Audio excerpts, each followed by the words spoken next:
Cary Stayner biography. Serial killer Cary Anthony Stayner is a convicted American serial killer who murdered 4 women in Mariposa County, California between February and July 1999. Known as the Yosemite Killer, he murdered his victims either by strangulation or cutting their throats. When he was 11 years old, his brother Stephen was kidnapped by convicted sex offender Kenneth Parnell and remained missing for the next 7 years. Cary grew up believing that he was being neglected by his parents due to their grief over the loss of their younger son. He also claimed that he had been sexually molested as a child by one of his uncles. In 1997, he began working as a handyman at a motel in El Portal after the discovery of the remains of his first 3 victims.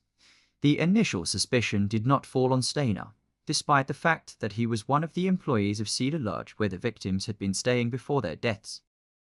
However, when the murder of his 4th victim was linked with a car that was traced back to him, he was apprehended by the police and charged with 4 counts of first-degree murder. Eventually convicted on all counts, he was sentenced to death in December 2002. Childhood and early life. Cary Stayner was born on August 13, 1961, in Mercked, California, to parents Kay and Delbert Stayner. On December 4, 1972, his 7-year-old younger brother Stephen was abducted by Kenneth Parnell and his CO worker Edward Irvin Murphy. Kept in a cabin in Cathys Valley, Stephen never realized that he was only 100 feet away from his grandmother's property. Parnell told him that his parents could not afford to raise him anymore, and so they had sent him to live with him. Cary grew up feeling overlooked as his parents grieved for Stephen. As for Stephen himself, he lived the next 7 years with Parnell as his son Dennis and was repeatedly sexually abused by him. In February 1980, Parnell kidnapped a 5-year-old boy named Timothy White from Ukiah. Stephen did not want Timothy to suffer the same fate as himself. He escaped with Timothy and informed the police. The Stayners were ecstatic to have their last son back. Stephen was killed in 1989 in a motorcycle accident. During this period, Cary lived with his uncle Jesse. In 1990, Jesse was murdered. After his capture, Cary would tell the police that Jesse had sexually abused him and that he tried to commit suicide in 1991. Prior to the murders, he barely had any criminal records. In 1997, he faced charges for possession of marijuana and methamphetamine, but they were later dismissed. The murders. In 1997, Cary Stayner got a job as a handyman at the Cedar Lodge Motel in El Portal, located near the Highway 140R truck entrance to the Yosemite National Park.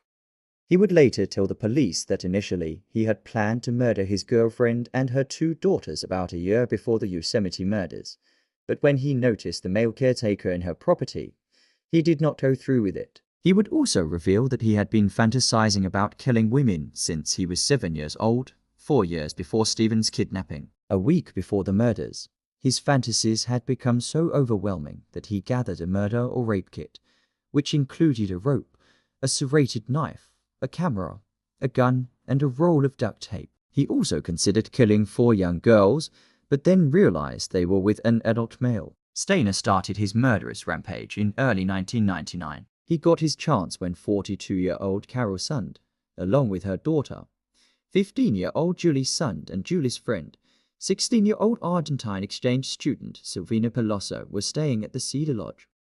On the night of February 15, 1999, Stayner, pretending to be part of the maintenance team, got into their room and held all 3 females at gunpoint. Although, as he later told Julie, the gun was empty, he put them on the 2 beds in the room after gagging and tying them up. Stayner dragged Carol Sund into the bathroom and killed her by strangulation. He then left the body in the trunk of Carol's car. He then came back into the room and stayed there for the next 6 or 7 hours. According to his statements, he raped the girls, but after a while got frustrated with their non-cooperation and his own failure to continue the sexual abuse and torture. He killed Pelosso next and put her body in the trunk beside Rund's. He returned to the room once more and sexually assaulted Julie Rund. He later brought her to an area close to Lake Don Pedro. He slashed her throat and hid the body. Stayner burned Carol's car with the body still inside the trunk. When the police recovered the remains of Carol Sund and Silvina Pelosso, they were burned beyond recognition. Their identities were later confirmed using dental records. The police received a hand-drawn map pointing to Julie's body, alongside a note that read, "We had fun with this one."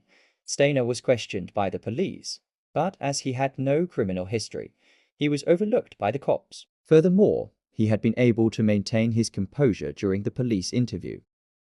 However, that changed when the decapitated body of Yosemite Institute's 26-year-old employee and naturalist Joy Ruth Armstrong was discovered. According to several eyewitnesses, a blue 1979 International Scout was seen parked outside the cabin where Armstrong had been lodging. The investigators found out that the car belonged to Stayner. Capture and trial Cary Stayner quickly became prime suspect in the case. FBI launched a manhunt and he was caught in late July at the Laguna del Sol nudist resort in Wilton. His vehicle was searched and the FBI found incriminating evidence linking him to Armstrong's murder. After a grueling interrogation, he broke, admitting to all four murders as well as sending the note and the map that led to the discovery of Julie's body. On August 6, 1999, he was taken to the US District Courthouse in Fresno where the trial began. He entered a plea of not guilty by reason of insanity. According to his defense team, the Stayner family had a history of mental illness and sexual abuse that had not only turned him into a murderer, but had also resulted in his obsessive-compulsive disorder. They told the court that he would confess if he were to be provided with child pornography. Dr. Arturo Silva, a court-appointed forensic psychiatrist, stated before the court that he had diagnosed Stayner with mild autism, OCD, and paraphilia. Conviction and sentence jury found Cary Stayner sane despite his plea of insanity and convicted him on all 4 counts of first-degree murder in 2001. He was sentenced to death on December 12, 2002, and became the 617th inmate on California's death row. As of January 2018, Stayner has been imprisoned at San Quentin Penitentiary. In popular culture, I Know My First Name is Stephen, a 1989 television miniseries based on the book of the same name. Actor Scott Curtis portrayed an 11-year-old Cary. A&E Network's American Justice did a featurette in 2002 on the investigation and the subsequent arrest of Stayner. Many pieces of literature have been published on the murders, including Murder at Yosemite 1999 by Colton Smith and the Yosemite Murders 200 by Dennis McDougall. For more videos like this, don't forget to subscribe to my channel and share your thoughts in the comments. See you in the next video.